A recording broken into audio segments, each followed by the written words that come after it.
Welcome to the Antidote. This is Greg McCarran. And this is Jeremy Roth Cushel.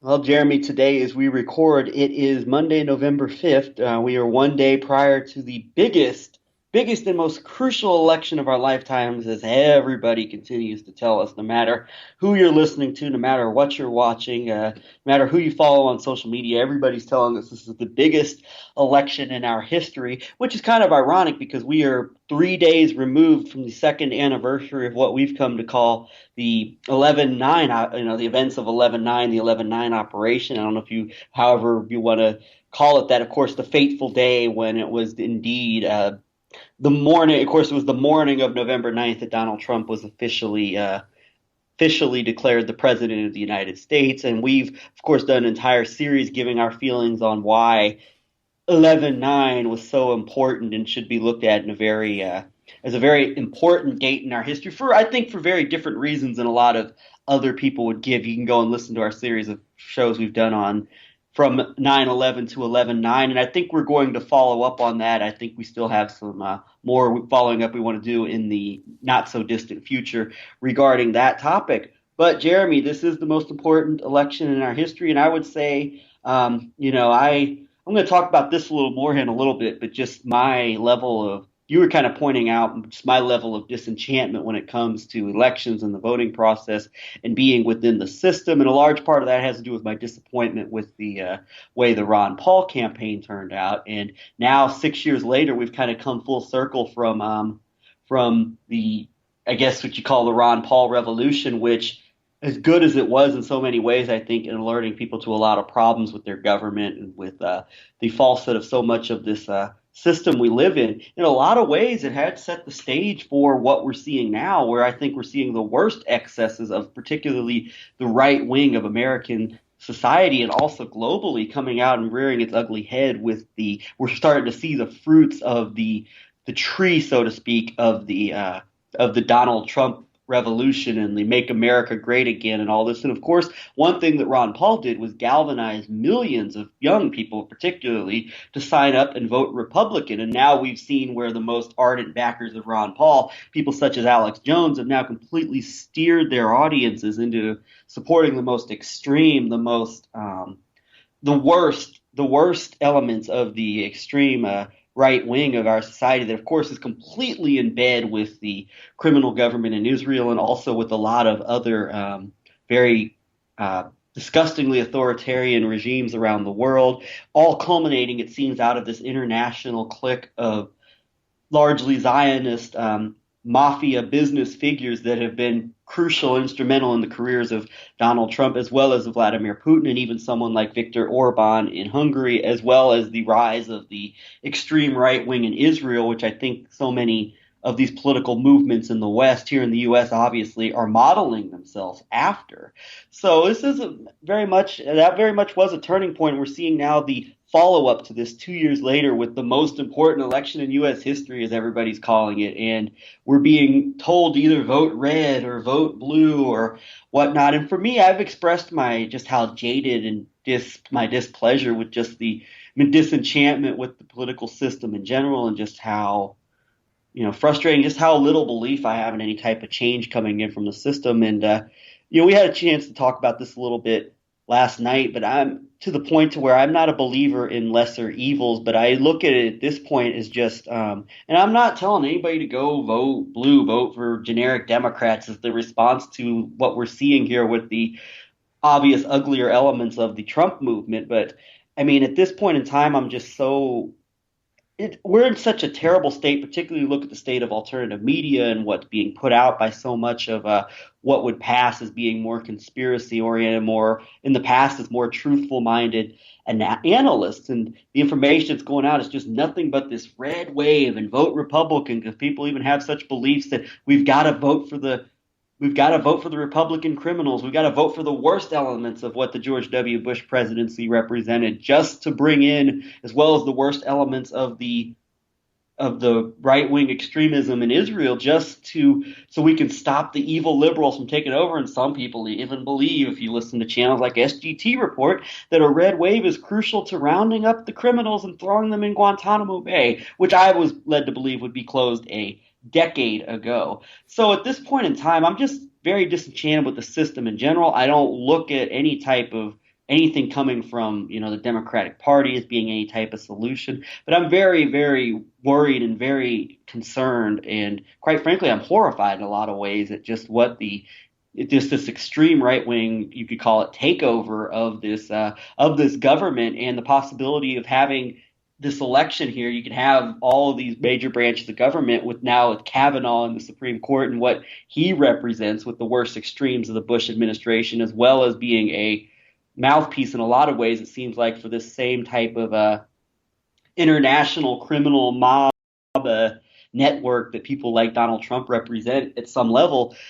I think that this is in a lot of ways a referendum against the worst extremes of what we're seeing. And I guess what Greg, worries me, you just cut out for the last like 5 seconds. You were saying something about the worst criminal networks or something like that. oh, I was saying that I'm sorry about that, and I don't know what happened there, but just my disenchantment and I'm very extremely concerned and of the takeover of our all of our systems of government by this extreme right wing network here, and representing the worst excesses of all that we've seen globally with obviously the Israeli right wing and some of these other. Now you're seeing the rise of someone like a Bolsonaro in Brazil and all the horrible things that he represents, and just the government going into the hands of the worst extremes of the right wing in our society. And to me, what worries me the most is that just the day before the biggest election of our lives, as everybody keeps saying,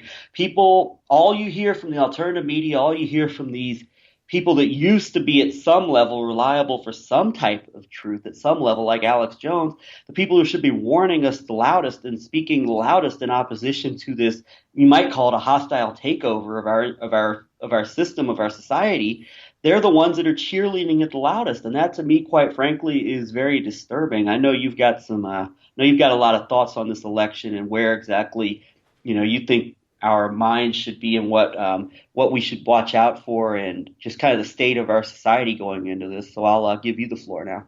Well, Greg, I just do want to say that I very much appreciate your intellectual honesty, and I also want to say that our conversations, basically, we of course we talk when we're not recording, but in many ways what we're doing in terms of the antidote and the basically a public dialogue that we're having over the last 2 years, that to me is really been very important in terms of my intellectual grounding and ultimately, sort of sanity in a mad world. And so I appreciate these conversations that we have, Greg, when we are real, maybe even brutally honest about our own mindsets and are open to evaluating new information. And so I really do appreciate that. And I also then want to say that I was thinking about this idea of the power of names and of numbers, and that there is something very catchy, of course, about this idea of 11-9, especially as the inverse of the 9/11, and putting aside the questions that I believe are legitimate about things like symbology and the way that the people that plan these kind of large scale events that are then framed as sort of somehow organically happening out of nowhere, or no one could have ever seen 9/11 happen, or no one could have seen Trump getting elected, these types of things, that the people who actually architect these large scale events that are world changing to some extent do work in the realm of such things as utilizing the power of symbols and numerology and historical resonance and these types of approaches to historical understandings. And who knows what the exact reasoning behind that is. And so that's one reason that I'm not that interested in delving deep into things like the symbols of numbers and gematria and all of that, because at some level it really could be that it's an internally coded message at some level, these kinds of events, and are done with these numbers. But the other part about it is it could be the revelation of the method and a public indoctrination into this cult of some sort. And so I resisted in that way. I'm not interested in that cult. I believe in much more direct communication. I don't believe in occult knowledge in that way.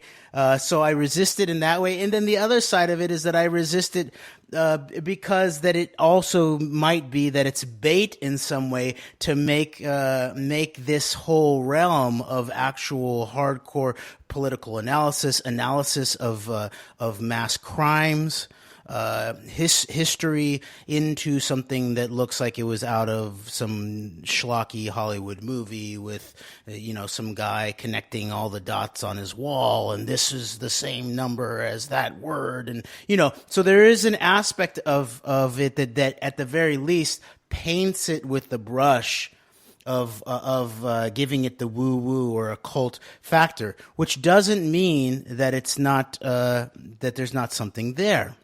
So I bring all of those thoughts to the table when I think through about things like 11/9 or 9/11, and so obviously there is something to that. Whether 9/11, some people say that it represents the skipping of God, where God is 10, and so 9/11 is basically someone's middle finger to God. And then also, how was it chosen as the emergency number? And then what was the resonance behind doing this event on? Was it meant to be the long emergency, the triggering of the hindbrain and the reptilian fear, fight or flight apparatus, so that people could not, calm down, take a reasoned look at the facts, and decide that we actually have agency in the midst of this and are not just always reacting. So there's that aspect of it, and then finally on that account, in terms of that it is very handy in terms of a sort of. A glossy way to talk about these events, 9/11, 11/9. I was always suspicious of when it was talked about as 9/11 truth. And I publicly discuss some of this with people in the 9/11 truth movement, as it was named, that there's something about reverting to this idea of 9/11 that was actually superficializing the idea of history and of September 11th. And if you think about it, there's really no other historical date or historical event that you can think of, or at least that I can think of, where it comes down to it's the name of the thing is the date that it was on in a numerological way. So yes, we talk about the 4th of July, but it's still the 4th of July. And so there's actually the literary definition is there, rather than this number-coded taking out of history of a very complex event and turning it into some type of blinking red light associated with the emergency number. So that's all to say that I have a lot of second thoughts about labeling things like 9/11 to 11/9. As long as, and I think it's okay that we do that, as long as that there's some thought process there in terms of what we're actually trying to do. So I just wanted to put that out there, Greg, first, in terms of the way that I think about how we analyze these kinds of events. So that's one thing. Then secondly, this question of the currently most important election that we've ever had in our history. And it's so much of a meme that everybody who's saying it has to always say that, yes, of course, we always say that it's the most important election of our lifetimes, but this time we really mean it. And they might be right. And so that's something to consider. And so in a certain way, I approach elections very, very critically. I'm definitely in my current form of understanding, I am not any kind of naive voter who thinks that voting is the be-all and end-all of public participation. And yet I also think that it is an important part of the potential restoration of our constitutional republican form of government that I think has a lot to its credit potentially, if done correctly. And so part of doing it correctly, I think, has to do with understanding first and foremost that voting is basically the last thing you should do if you are seriously committed to public accountability, to wise government, to rule of law, to these kinds of concepts. If you are in any way committed to the idea of having a government, and I think that there are legitimate reasons that people have for being against states and state governments. It's not how I understand things, because I understand things in what I've talked about before as this idea of the hierarchy of sovereignty. And that sovereignty either sort of descends from the highest levels of sovereignty, or is built upon maybe the largest foundations of sovereignty.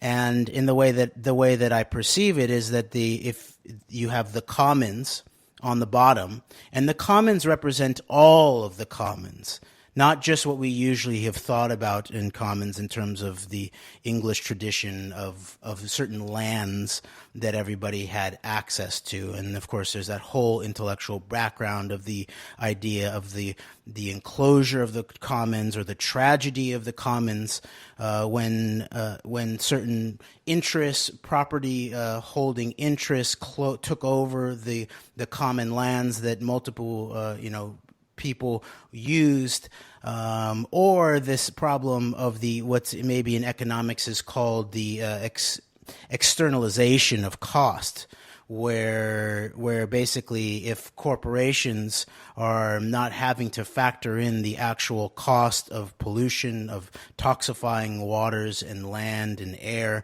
and all of that, then they're basically that the idea of accounting in relationship to economics is undone from the get-go.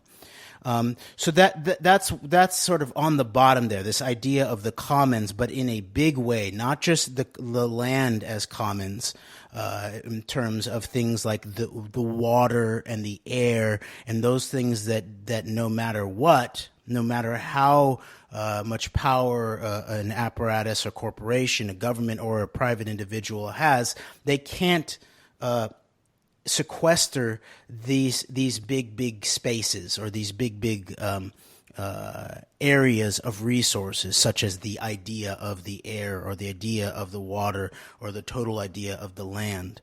And so that to me is at the root of what proper governance should be based upon in terms of understanding the protection of the commons. If we don't have clean air enough to breathe, if we don't have clean water enough to drink, if we don't have clean and nutrient-rich food enough to eat, then the idea of the individual, whether human or even animal, breaks down. And so there is going to be no realm of the private and the individual and individual liberty if the entirety of the commons are toxified.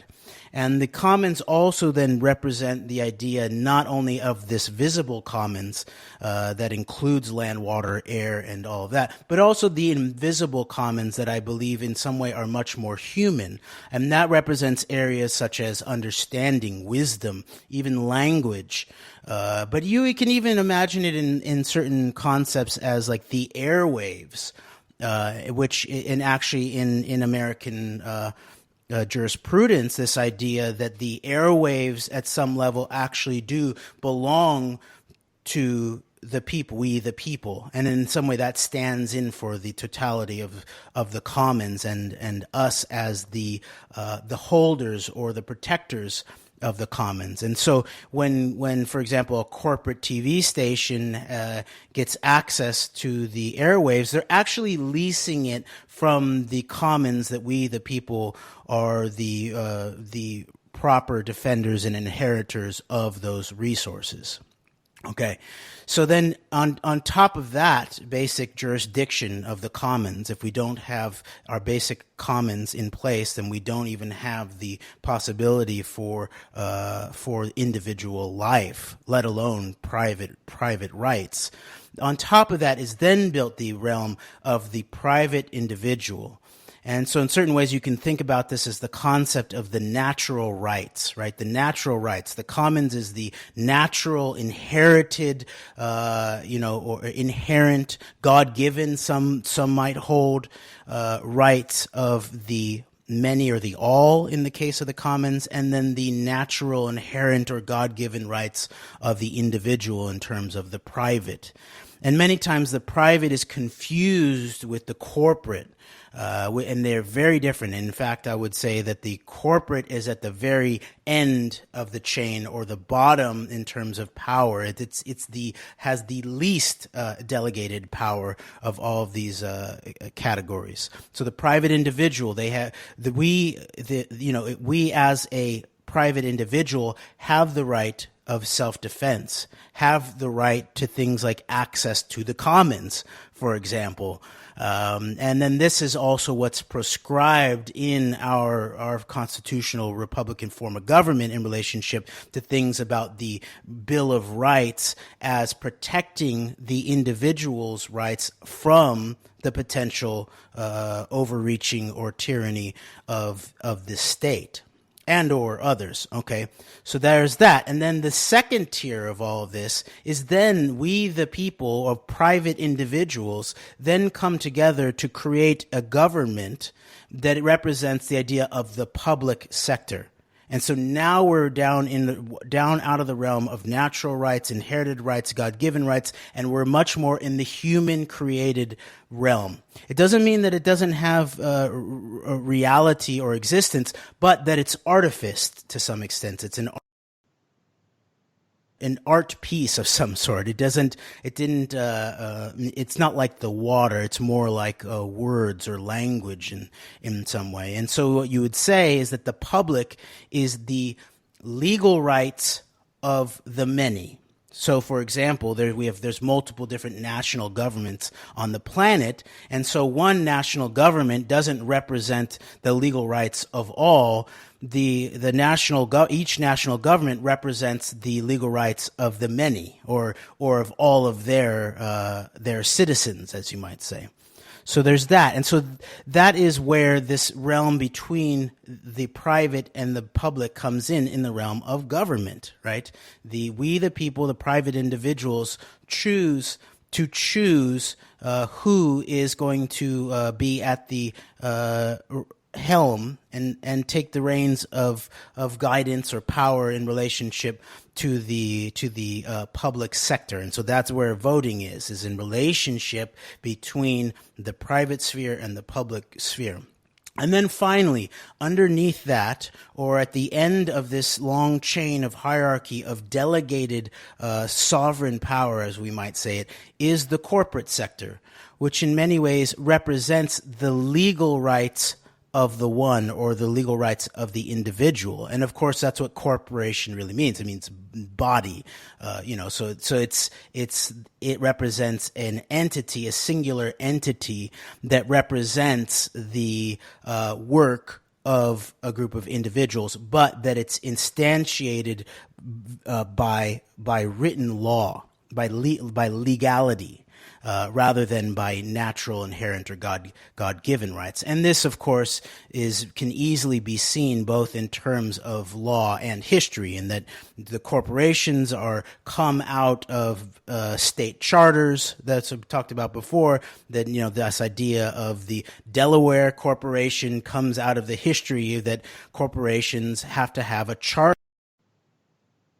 Thus, obviously, the corporation stands underneath the power of the state, which stands underneath the power of we, the people.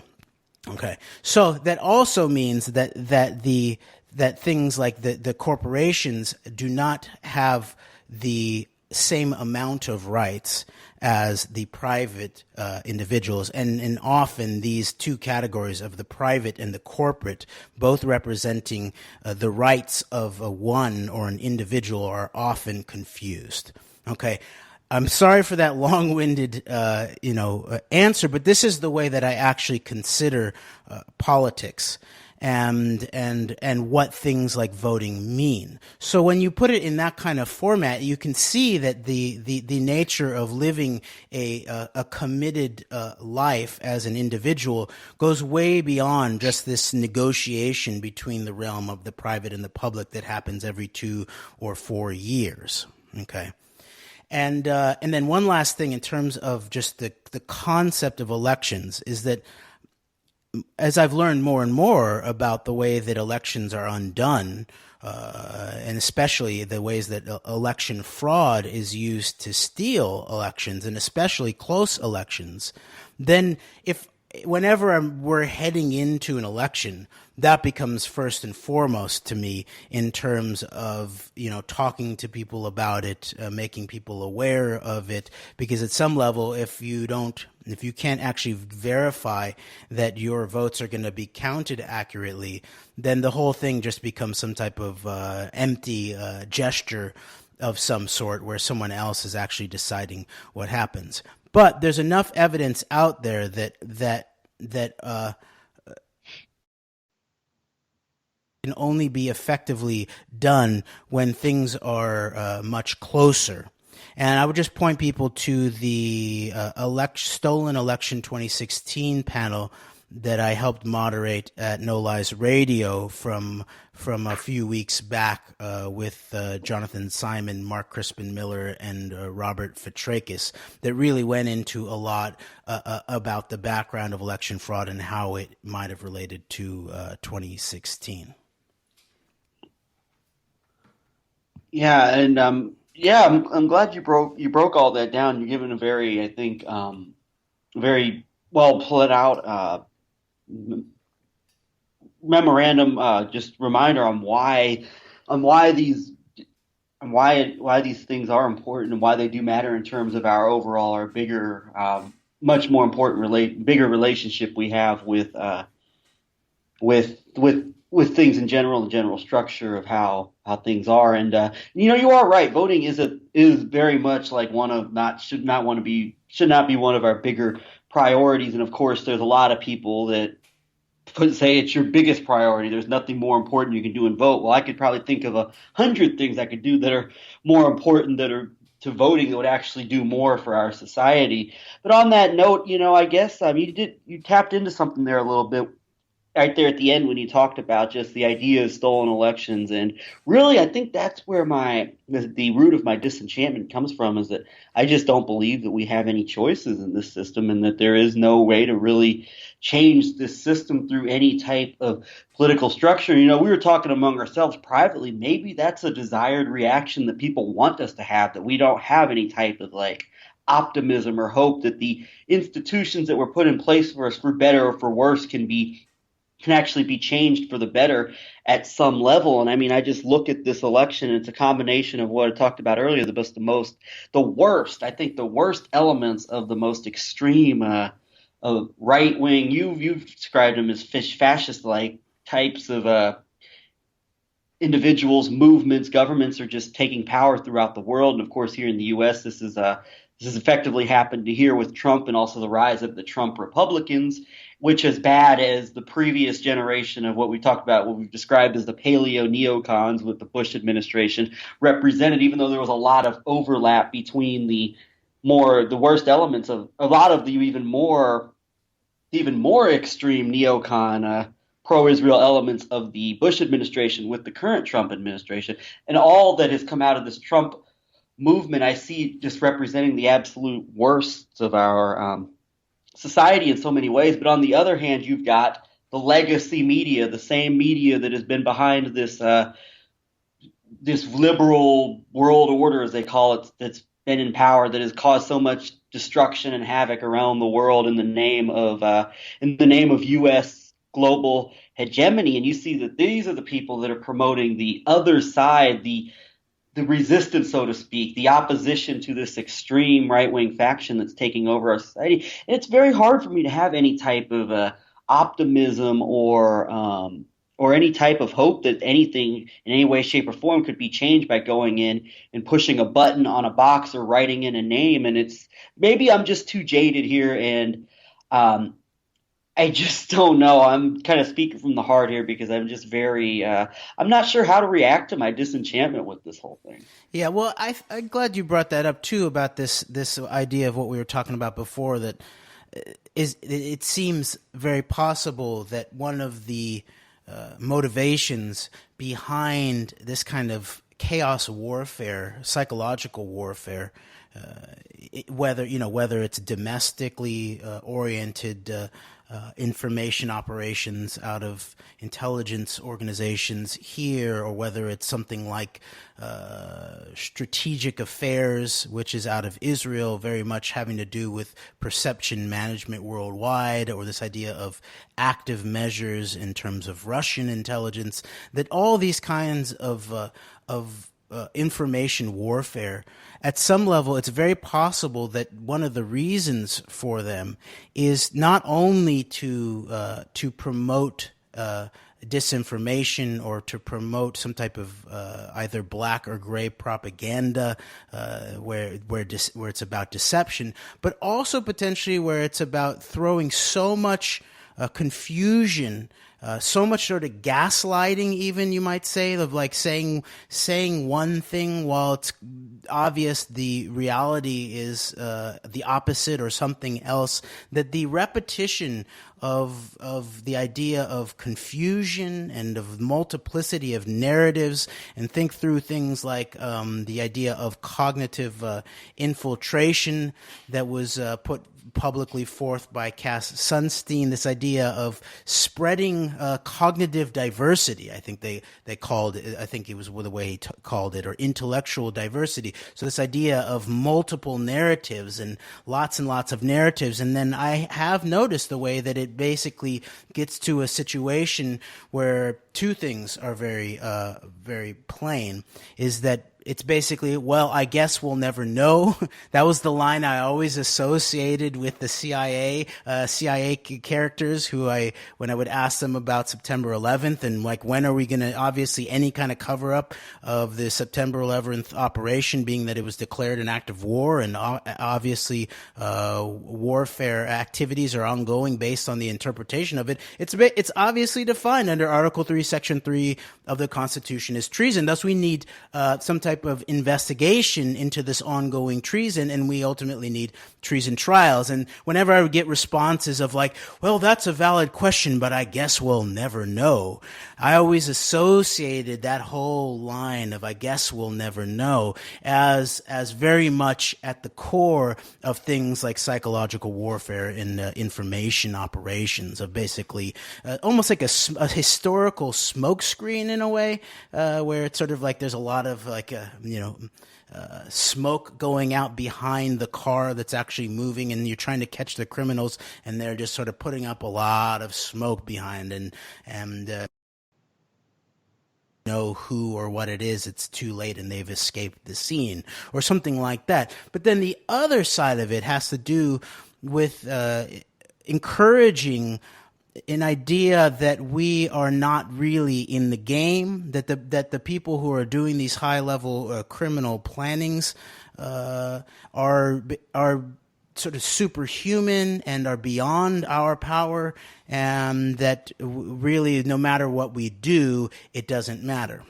And so I think that we have to deal with reality. So I definitely do not like the idea of just sort of like, oh, it just, all you got to do is vote, and then, then God will take it from there.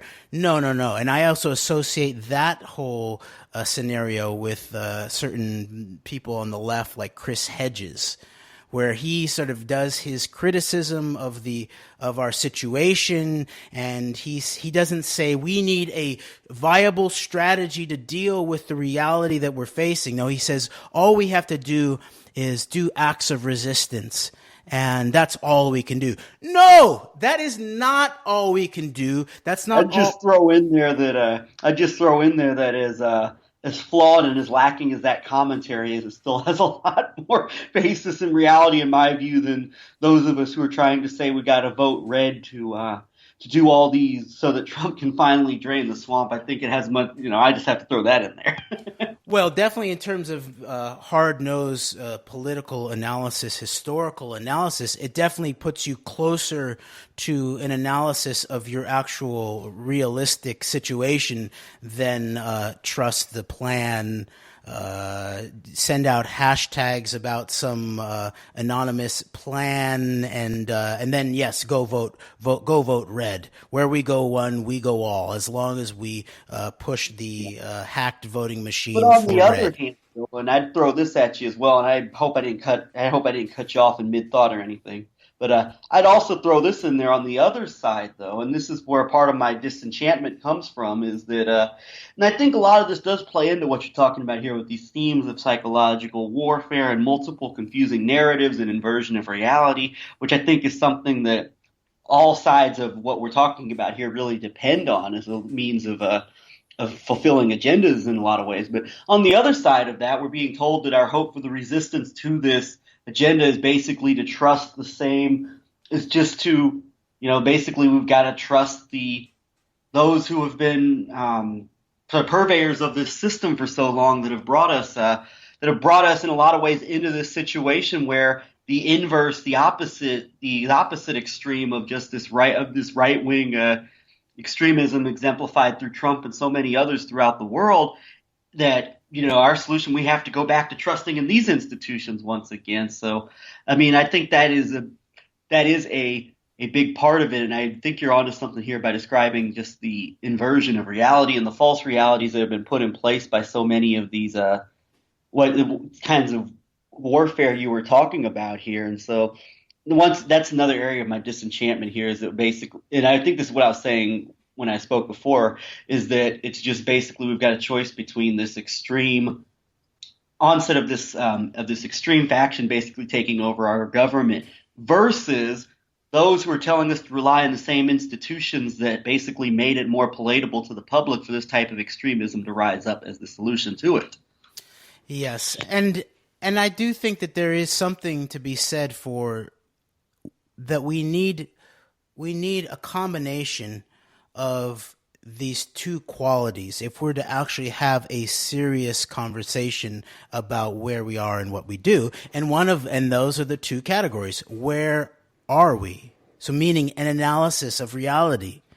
And so pointing to someone like Hedges, like he has a very interesting analysis of neoliberal economics and the dangers of fascism and the failure of the liberal elite and establishment and all of that. But then also it's very obvious over the years, and I've personally had a conversation with Hedges, that was, some of it was filmed, about things like September 11th, and he obviously knows that such basic physical evidence having to do with things like the demolitions on September 11th, such as Building 7. When I asked him, he's like, "Yeah, it looks like a demolition." And I was like, well, are you going to report about the implications of that? She's like, I just like, when I'm reporting on things, I like to do the source method. Like, if I don't really know about it, then I was like, but you saw it. You know that it's, you don't have to be a biologist like Noam Chomsky would have you believe. You don't have to be a biologist to understand the difference between what looks to be like some type of form of apple versus some form of orange. And you don't have to be some 2-hour made expert on engineering after spending after being on the internet, like Noam Chomsky would accuse people of, in order to actually trust a little bit of your own physical intuition. So I point that out to say that Hedges it also seems to not only fail on the plan. So what are we going to do? But also that seems to come packaged with some type of serious failure on the analysis. Where are we? what is going on. And so I think we have to have a combination of a serious analysis of what our reality is, is the actual challenges that we're facing, so whether we're not just sort of doing some pie in the sky, trust the scam, vote red, send out a hashtag. If that doesn't work, then I can't imagine anything else working. Nor do we have to just sort of basically lay out this whole analysis of Hedges about the neoliberal fascist order and the failure of the liberal elite, and then say, well, I don't know. I'm not even going to even suggest any real serious strategy. I'm just going to say we need to do acts of resistance, and if we fail, well, at least we tried. No. To me, what seems spiritually and morally correct, as well as being politically strategic, is to have both a serious analysis that is comprehensive enough of what is actually going on and what our actual challenges are, combined with a serious grappling with the possibilities and probabilities of strategic action. Meaning, what kind of plan would actually work? What will not work? Let's sort of, game theory that all out. But what then could work?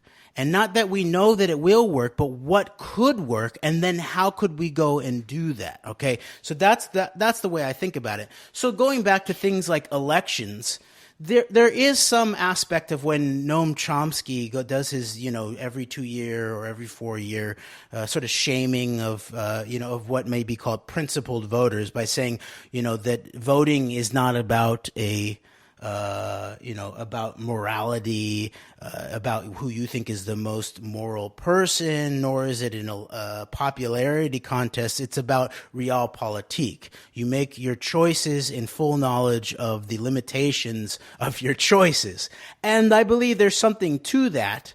And at the same time, it's very obvious to people who study some history in the United States that even such things as different kinds of grassroots movements, morally committed movements, visionary movements that maybe even started in these sort of small little parties.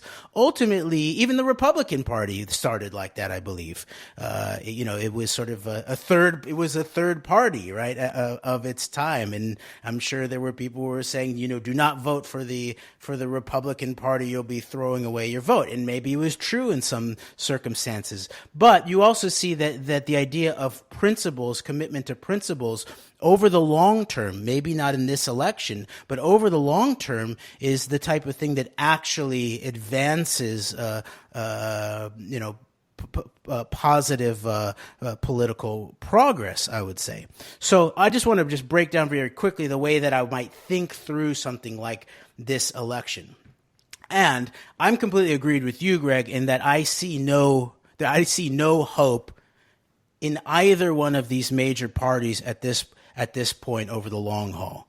I see no, and they're both also, the other problem is they have this baggage of mass treason and war criminality that can never be washed away at this point, especially sort of, with this focus in the post 9/11 world. So there's that problem. I guess if we were to have things like war crimes trials and 9/11 treason trials and a serious reckoning, and there was some type of truth, accountability, and reconciliation, maybe you could imagine reconciling with some of these organizations that have this deep criminal baggage that comes along with them. But even putting that aside, I don't see any evidence that there are serious, morally committed plus visionary and pragmatic political thinkers and actors that are operating in either one of these parties. Okay, but the way that I think about this exact election is that I'm actually I believe in this idea of some of the checks and balances of aspects of the Constitution and the Bill of Rights, because in many ways the Bill of Rights is in certain way the first and foremost checks and balances that very much sets the idea of the checks and balances against the entirety of the government and state apparatus in relationship to we the people and our inherent rights. So, in so thinking, I'm very concerned about the rise of this intensely authoritarian, and definitely sort of anti-Republican in many ways, I would say, in relationship to this Trump movement and its strong resonance and strong actions towards looting the country's resources. I mean, the things in relationship between corporatism and the environment, let's say, that the Trump administration continues to do is obvious, where they're sort of quietly allowing corporations to pollute more. After Trump said, "Sure, I want clean water and all of that." That it looks much more just sort of like a fascist style, meaning corporatist style Trump pump and dump operation in many ways. So in the midst of all of that, where you have this movement that is intensely reactionary, it does have, like, the leader Trump. He obviously has violent tendencies. This is what we're saying all throughout the campaign, and that that this kind of thing where Alex Jones is just supporting this guy who's calling for violence at his political rallies. That is nothing to do with constitutional behavior, Republican behavior in terms of the actual. Jeremy, we've got it. That's the final hope for dealing with these deluded, brainwashed libtard snowflakes. Come on now. You're right. Yeah. And so the fact that Owen Schroyer tells us that every single day, that sometimes we're going to have to bang heads together if we're going to deal with these brainwashed libtards. And so that's ultimately what I see is the grand cowardice of our moment. And this really does, go across the entire political spectrum, but it's most obvious in relationship to the leadership of the Trump movement, and how Trump is obviously some type of World Wrestling Federation style actor who poses as a strongman, but who is obviously some type of physical coward, and he's definitely an intellectual coward. And what you see is this intellectual cowardice of where people are basically the biggest thing that they're scared of is probably like looking like a fool in public and debating serious ideas, having to admit that their own places of ignorance or that they were wrong, or actually having to go to head about differences of ideas. And so that's why the internet is there as some type of warm, fuzzy cocoon for whatever your belief system is. You'll find a way to only then talk to the people that you are aligned with, and then sort of call people who are different than you whatever sort of derogatory name that you can come up with. Meanwhile, that hints at the actual serious long-term solution, we the people solution to a government that has grown tyrannical, being directed by certain very negative criminal forces commanding the structure, is that we the people need to gather together and speak with each other. Assembly. Think about how little we actually assemble. And so that goes back to the whole process of locality, of speaking directly to each other, of actually figuring out who knows what about what important problem we need to solve. And then also it then begins to show what the real, authentic, organic grassroots leadership consists of. Not the people that are really good at shaping messages for television sound bites, or the people who are really good at raising money, or the people who are really good at allowing themselves to be compromised via different kinds of blackmail. No, the people who are your neighbors, who have information and knowledge and wisdom, let's say, about solving our problems from the local on up to the national and the international. So last point that I was actually trying to make in terms of the way that I think through this kind of election is that we have a party, the Republicans under Trump, that is very much in increasing control of all three branches of the government. And that to me, if I saw like that there was actually an actually uniting movement that was principled and moral and had serious creative vision about how to heal our the mass poverty in the country, and to advance our infrastructure, to actually sort of help advance the interests of we the people. Let's say I saw that in a party that had control over all three branches of government, and that it looked like it was leading towards actually rule of law type deliberations or legal processes to hold criminally accountable those who've done the biggest crimes in the country. I could see potentially the value in further solidifying this three branch hold of this singular party, but I don't see that. What I see is advancing fascism. And so in that way, I want to see a much more divided government. And so because of that, I hope that there is, that the opposition party in this case, which is the Democrats, who I have absolutely no hope in terms of the long term, that I hope that they have a little bit of pushback enough to be able to divide up the government power at this point, to potentially give us enough time to fend off the ongoing advancement of tyranny. But then finally, meanwhile, that's not enough.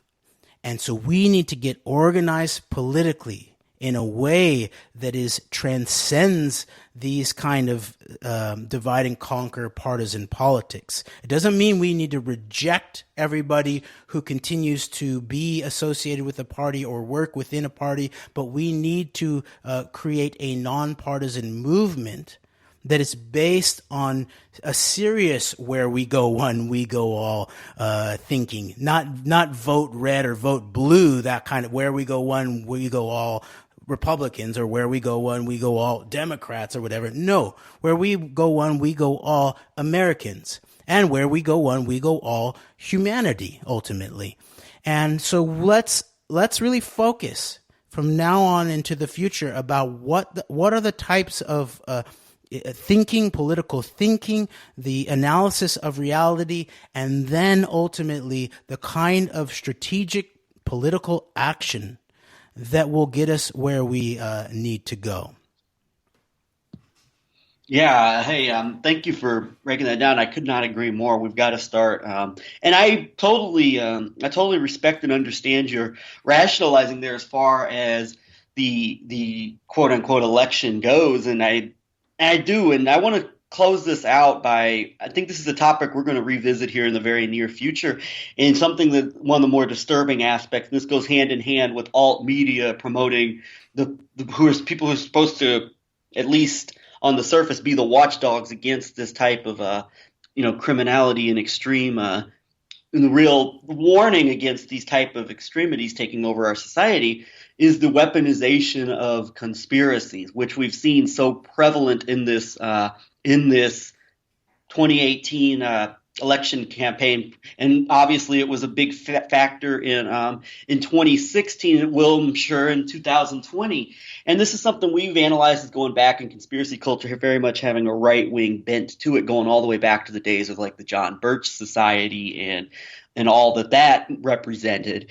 And you're seeing this with the characterizations of George Soros, whether he's the evil globalist Nazi collaborator, as Alex Jones likes to call him, or whether he's just the evil caricature of everything the evil Jew represents, as we're supposed to believe this alleged synagogue shooter Robert Bowers believed regarding George Soros, and all these conspiracies and the weaponizing of race. And we pointed out last week that there will never be someone who will ever be accused of doing something like Robert Bowers allegedly is said to have done that will be pointing out the fact that Donald Trump, is a creation of this of this global, Mogilevich crime syndicate, basically. That you won't see that type of analysis. And instead, they want to rely on just the weaponization and just divisive type of conspiratorial rhetoric that turns people against each other. And what are we getting out of this divisive conspiratorial weaponization from the right? We're getting people like Ted Cruz, one of the most odious,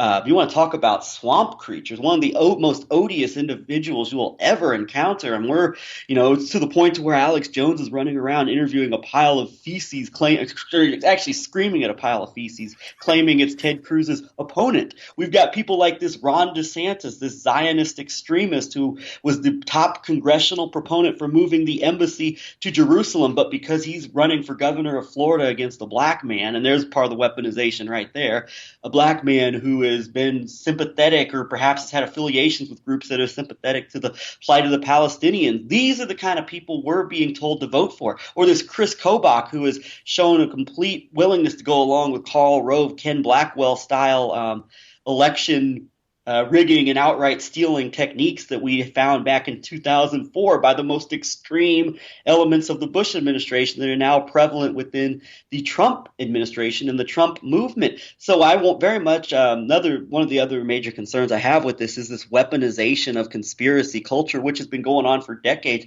but is so prevalent and out in the open now. And instead of getting any type of real education of how power works, instead it's just being weaponized into this race baiting, Jew baiting, divisive stuff that just simply turns people against each other and puts people at each other's throats. And at the end of the day, it provides cover for how this entire system operates, whether you're talking about Republican criminals or Democrat criminals. It provides cover for the entire system at the end of the day. And I do think we will revisit this topic because I think it's extremely important in this time period. But I would warn against just the penchant for the weaponizing of conspiracies that are so prevalent in this election and with the shaping of our society and of the political and social discourse.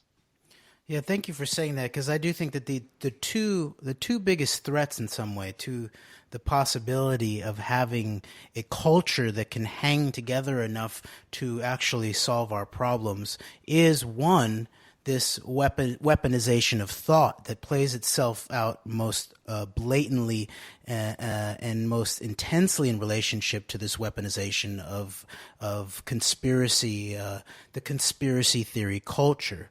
And people can go back to the shows that we did about the roots of the historical roots of that. And isn't it interesting that some of that does have to do with the John Birch Society and how they were played a certain layer of insiders and patsies in relationship to the Kennedy assassination, and they were the intellectual roots of one Alex Jones, who's sort of become the key spokesman for the new movement, the Trump movement, that's based on that weaponization. And then the other thing that I think we need to be able to get past and modulate or moderate, if we're to have a culture to be able to deal with our problems, is the threats of political violence. And I think these play hand in hand. And so what I would advocate for is we actually have more intense intellectual discussions, more willingness to actually battle intellectually. And I know how shy I am publicly, but I'm going to make an effort, in the upcoming year to be more public in willingness to discuss, debate, dialogue with people who disagree with me. And so until next week, Antidote, we out. Until next time.